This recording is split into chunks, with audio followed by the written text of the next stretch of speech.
Hi అండి, ఎలా ఉన్నారు? అందరూ బాగున్నారా? Welcome to our channel UV sisters. పిల్లలకి స్కూల్ ఉన్నాయంటే ఎర్లీ మార్నింగ్ లేచి ఇంకా ఇంటి పనులు స్టార్ట్ చేయాలి కదండి. ఈరోజైతే మా పిల్లలకి లంచ్ బాక్స్లోకి నేను వెజ్ బిర్యానీ అయితే ప్రిపేర్ చేస్తున్నాను.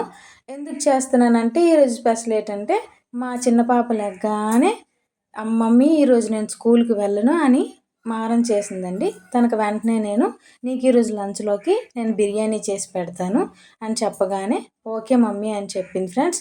అందుకే ఈరోజు నేను వాళ్ళ లంచ్కి వెజ్ బిర్యానీ అయితే ప్రిపేర్ చేస్తున్నాను. ఈ వెజ్ బిర్యానీ అయితే మా పిల్లలు చాలా ఇష్టంగా తింటారండి. బిర్యానీలో అన్ని రకాల కూరగాయలు వేసి చేయడం వలన పిల్లల హెల్త్కి కూడా చాలా మంచిది. రోజు బాక్సుల్లోకి అన్నం కూరలో పెడితే పిల్లలు అంత ఇష్టంగా తినరు కదండి. అప్పుడప్పుడు ఇలా చేసి పెడితే వాళ్ళు కూడా చాలా ఇష్టంగా తింటారు. ఇలా హడావుడిగా వాళ్ళని రెడీ చేసి స్కూల్కి పంపించేస్తాం. కానీ వాళ్ళు వెళ్ళిన తర్వాత ఇల్లంతా నిశ్శబ్దంగా అయిపోతుంది. వాళ్ళు ఉన్నంతసేపు అల్లరి అల్లరి అంటాము. కానీ వాళ్ళు ఇలా వెళ్తారో లేదో, మళ్ళీ ఈవినింగ్ ఎప్పుడు వస్తారా అని ఎదురు చూస్తూ ఉంటాం.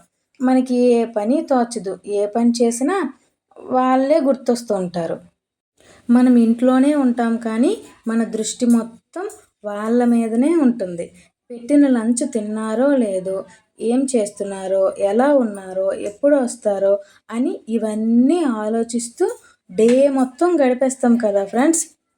వాళ్ళు ఉన్నంతసేపు చేసిన అల్లరి ఇవన్నీ ఆలోచిస్తూ ఉంటుంటే ఇంకా ఈవినింగ్ అయిపోతుంది. ఈవినింగ్ అవ్వగానే పిల్లలు ఇంక ఇంటికి వచ్చేస్తారు కదా స్కూల్ నుంచి రాగానే వాళ్ళకి పెట్టిన లంచ్ తిన్నారా అని అడిగితే వాళ్ళు వెంటనే తిన్నాం మమ్మీ, చాలా బాగుంది అని వాళ్ళ నోటి నుంచి వింటే ఇంకా హ్యాపీ కదండి. ఇంక ఇంటికి వస్తారా, సరే మళ్ళీ హడావుడి స్టార్ట్. వెంటనే